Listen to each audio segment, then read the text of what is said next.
Hello viewers, welcome to my channel. আজকে আমি তোমাদের করে দেখাবো জবা ফুলের চা আর কুমড়ো ফুলের বড়া। চলো দেখা যাক।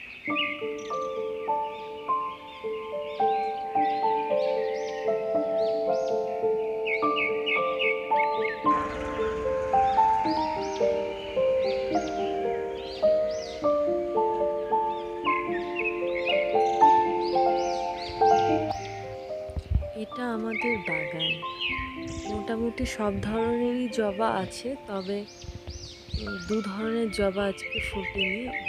কমলা কালারের জবা আর হলুদ কালারের জবা। বাকি সমস্ত জবাই ফুটেছে, যেমন তোমার লাল জবা, পিঙ্ক জবা, সাদা জবা, বাগ জবা, পঞ্চমুখী জবা, পঞ্চমুখীর আবার দু রকমের জবা, নীল জবা, সমস্ত জবাই আমি কালেক্ট করছি, তোমরা দেখো।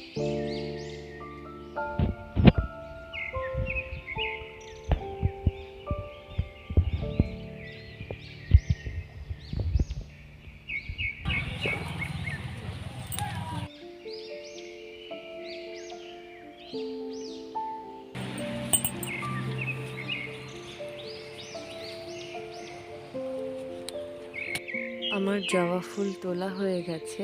এবার আমি এগুলো নিয়ে ঘরের দিকে যাই।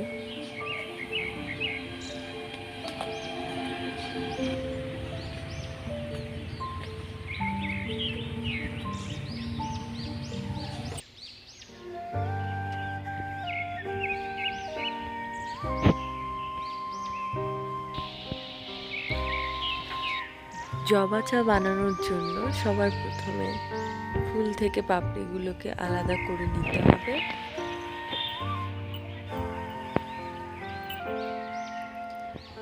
আমার আগে থেকেই এক ব্যাচ শুকনো ফুল অলরেডি করা আছে, আর আমি নতুন ব্যাচটা করছি জাস্ট তোমাদের দেখানোর জন্য। এই ফুলগুলো কি সুন্দর, তাই না বলো?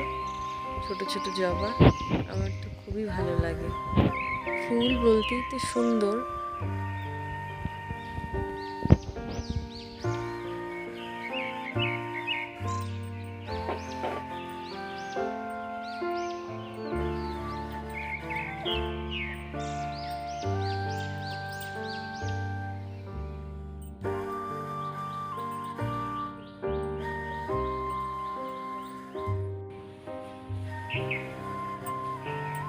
আমার ফুল থেকে পাপড়িগুলো আলাদা করা হয়ে গেছে।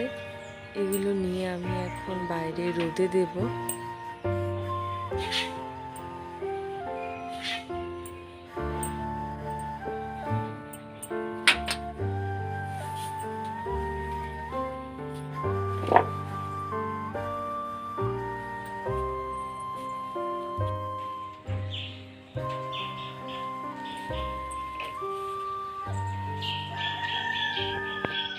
আগে থেকেই এক ব্যাচ শুকনো জবা করা ছিল, তো সেগুলো আমি রোদে দিয়েছিলাম।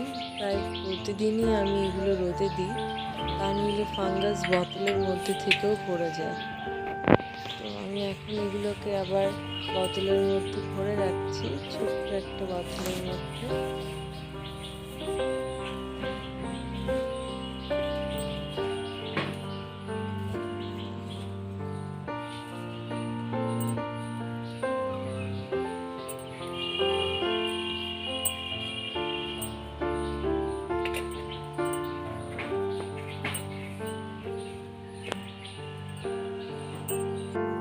এবার আমি আমাদের বাড়ির যে কুমড়ো ফুলগুলো আছে, চাল কুমড়ো, লাল কুমড়ো, এই সমস্ত ফুলগুলোকে আমি এবার তুলে নেব।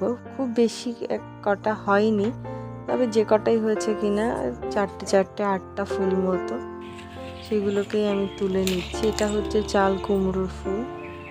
আর লাল কুমড়ো, যেটা নর্মালি আর কি কুমড়ো হয়, সেগুলোরও 4টে হয়েছে, সেগুলো তুলে নিয়েছি।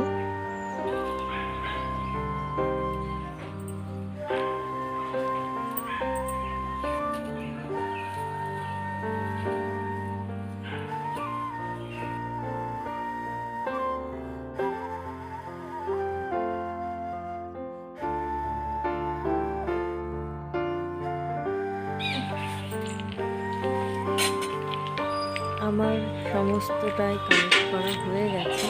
এবার আমি আগুনটা ধরিয়ে নিই।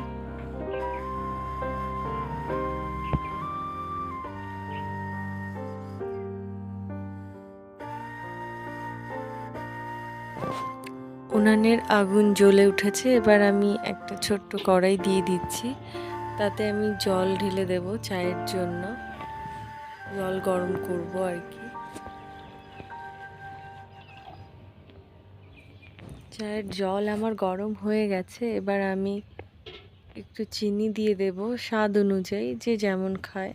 আমি একটু চিনিটা বেশি পছন্দ করি, তাই আমি চিনিটা একটু বেশি দেব।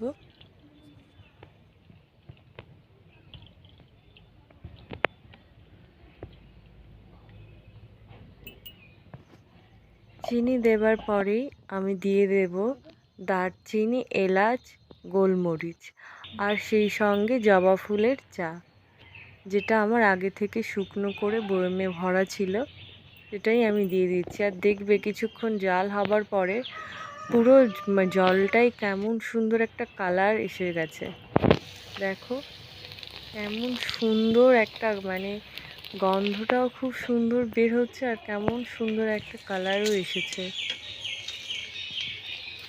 আর জবা ফুলের চায়ের অনেক উপকারিতা। আমি তো প্রত্যেক দিন সকালে জবা ফুলের চা হয়তো আমি রোজ খাই না, তবে জবা ফুল আমি কাঁচা রোজ খাই। জবা ফুল হচ্ছে অ্যান্টি ক্যান্সার। চা আমার কমপ্লিট। এবার আমি কাপে তুলে নেব। আর আমি খুব গরম চা খেতে পারি না, আমি তার জন্য একটু ঠান্ডা করে নেব, তারপর আমি খাবো। হয়তো অনেকে এটা শুনে আমাকে কমেন্ট করতে পারে বা বলতে পারে যে জবা ফুলের চা বা যে কোনো চা কি কখনো খাওয়া যায়, সেগুলো পান করতে হয়। তো যাই হোক, আমি বলে ফেলেছি যে হ্যাঁ আমি জবা ফুলের চা খাবো। আমি এটাই বলি যে আমি চা খাবো। কেমন যেন লাগে যে আমি জবা ফুল বা চা আমি পান করব বলতে।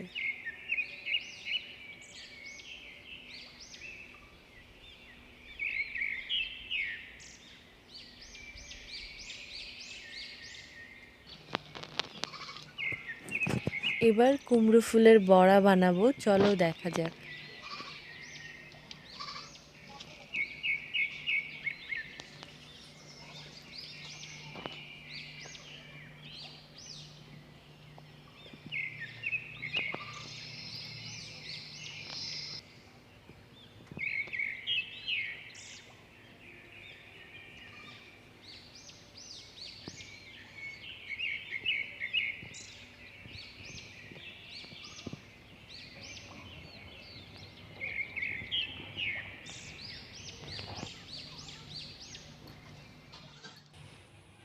ফুলগুলোকে বেছে নেওয়ার পরে এবার আমি জল দিয়ে ভালো করে ধুয়ে নেব।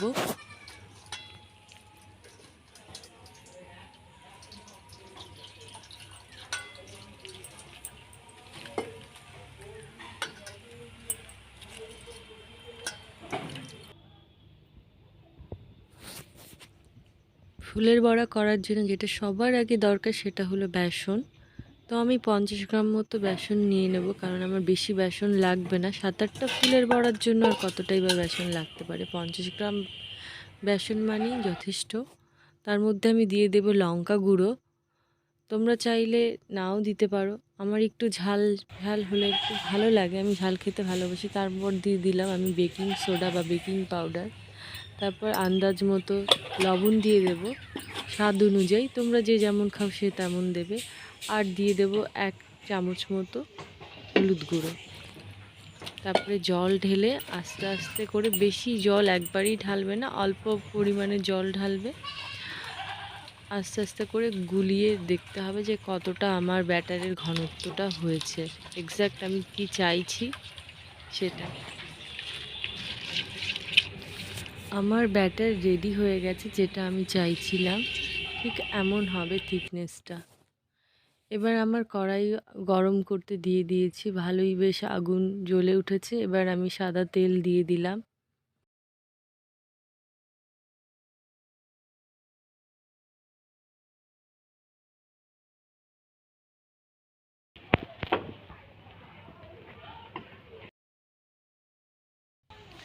তেল আমার গরম হয়ে গেছে। এবার আমি ফুলগুলোকে বেসনের ব্যাটারের মধ্যে ভালো করে কোট করে নিচ্ছি। এরপর আমি তেলের মধ্যে ছেড়ে দিলাম। এক এক করে বাকি সব কটাই আমি ছেড়ে দেব।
সবগুলো বড়াই ভাজা কমপ্লিট হয়ে গেছে।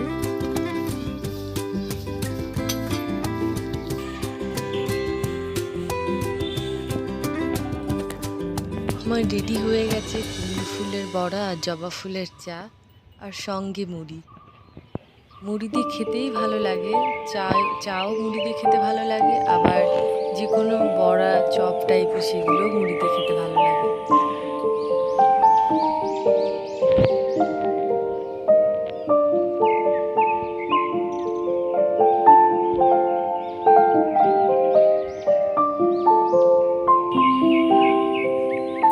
আমার তো বেশ খেতে ভালোই লাগছে, তোমরাও বাড়িতে পারলে ট্রাই করে দেখো। আজকের মতো বাই, টাটা, দেখা হবে আবার নেক্সট ভিডিওতে।